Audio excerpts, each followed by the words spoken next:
Guys, it's getting real out here. Allegedly, Diddy is facing RICO charges. On Carter is worse.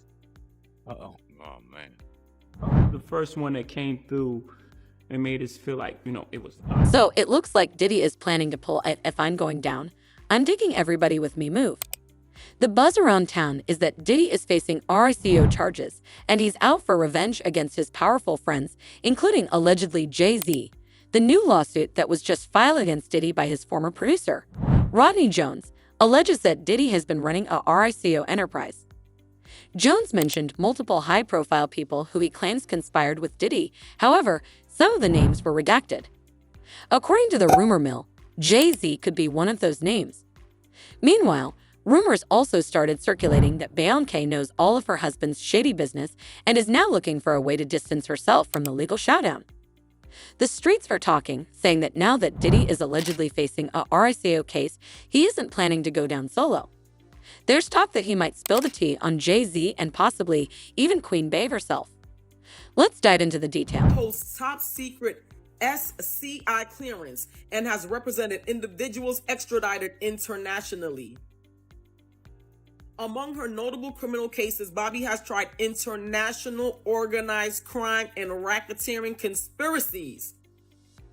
Why did Diddy feel he had to go hire someone that has expertise in RICO cases? Things are getting very serious for Diddy because he was just hit with a new lawsuit that accuses him of RICO crimes. And word on the street is that Diddy will do whatever it takes to avoid jail, even if it means snitching on his powerful friends. Now, Jay-Z wasn't named in this new lawsuit against Diddy. However, multiple other people close to him were. Besides that, some of the names were redacted, leading to speculation that one of them could be Jay. We know that Jay-Z and Diddy were as close friends for years.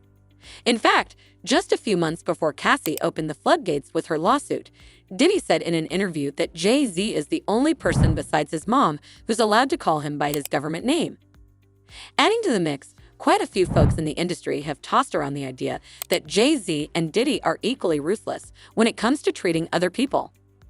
Take Jaguar Wright, for instance. She claimed in a recent interview that Jay-Z is even worse than Diddy. However, he apparently knows how to cover his tracks. Carter is worse. Uh-oh. Oh, man. He's smarter. He's patient. He's not sloppy. Mm-hmm. This pussy been lining up people he calls friends and stepping to the side while they get hit by the guillotine for 30 years. And then another person who seemingly tried to warn us about Jay-Z was the late, great DMX back in 2004. Jay-Z stepped into the role of president at Def Jam Records, and according to DMX, that's when the vibe between them shifted, and Jay tried to mess with the release of his 6th studio album, Year of the Dog, again. Crazy track record, Def Jam, everything was good. I go to do the 6th album, and, Jay-Z somebody became else takes president. over. Yeah. When he first got the job, he hit me with the call like, yo, dog, MH is running the building like, yo, you good? Mm-hmm. Finish the album, shoot the video. What happened? Mm-hmm. Niggas go on vacation and, we don't know. What you mean you don't know? Mm-hmm. How do you listen to a whole album, pick a single, shoot a video, then don't know? According to X, this whole drama unfolded because Jay-Z changed his mind about retirement and decided to get rid of any competition. See what's really good. You're trying to eliminate the competition, Mm-hmm. because at first you retire, then get me off the label. Now you're back rapping again. Okay.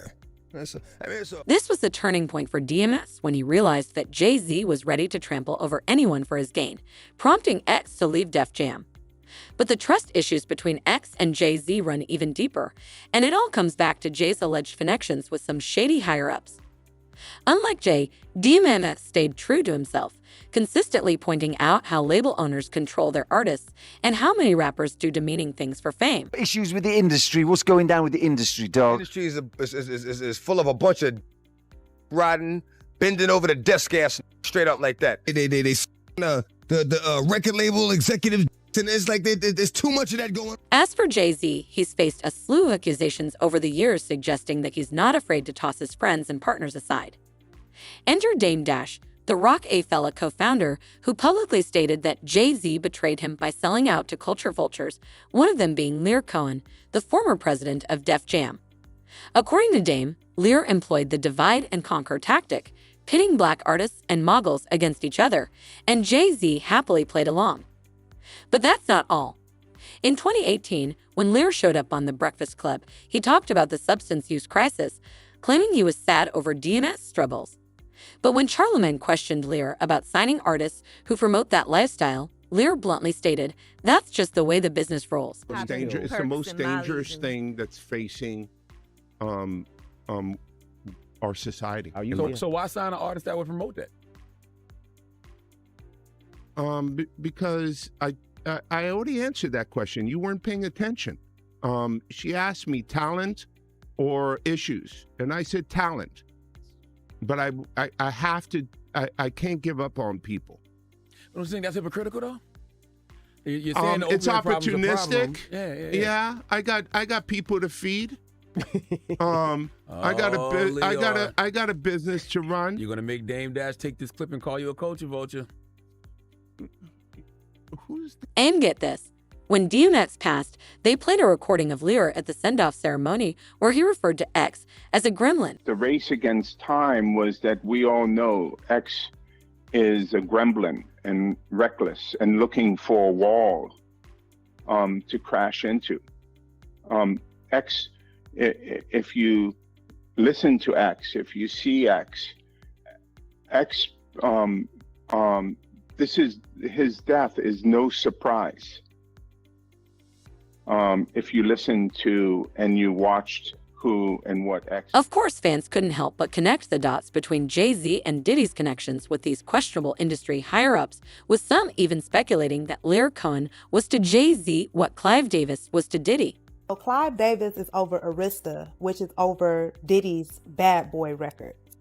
Now, rumor has it, allegedly, Diddy got on his knees for Clive Davis in 1994, and that's how Bad Boy Records. But it looks like the consequences are finally knocking at the door with all that RICO stuff thrown in the new lawsuit against Diddy.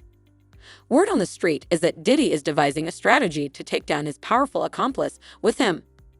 The new lawsuit was filed by Rodney Lil Rod Jones Jr., a producer who worked on Diddy's 2023 album, The Love Album, Off the Grid. According to Jones, he was living and traveling with Diddy for over a year, from September 2022 to November 2023.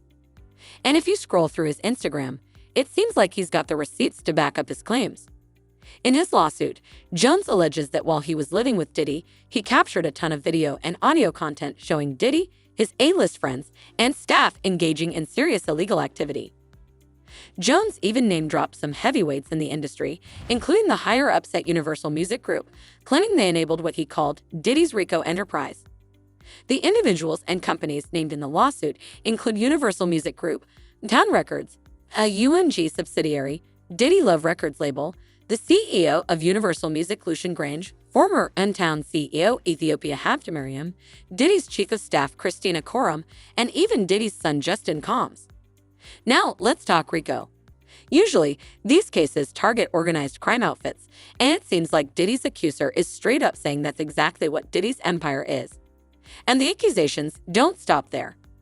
Jones described in detail Diddy's alleged crimes, claiming he orchestrated a scheme where he allegedly hired people to recruit sex workers and handle substances and weapons, all from the comfort of his Miami mansion.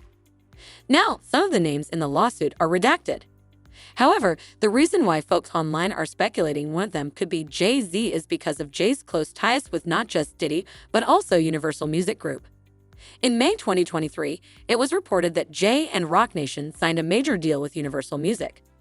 Also, when Jay was honored with the Global Icon Award at this year's Grammys, Universal Music publicly congratulated him and other artists who are under their umbrella. Of course, none of this is proof that Jay-Z was Diddy's accomplice in the alleged RICO crimes. However, fans are saying if Jay-Z eventually gets exposed for being as bad or worse than Diddy, literally no one would be surprised. I know that Diddy lawsuit has Jay-Z stressed, one fan said. And another person wrote, it took a while for Jay-Z's buddy R. Kelly to be on the list, and they're barely putting Diddy on it, even though we've all known. Surviving Jay-Z going to be just as sad as surviving P. Diddy and surviving R. Kelly. But what's your take on all this? Do you think Jay-Z could be involved in some of these crimes Diddy is being accused of? Comment down below and then check out this next video.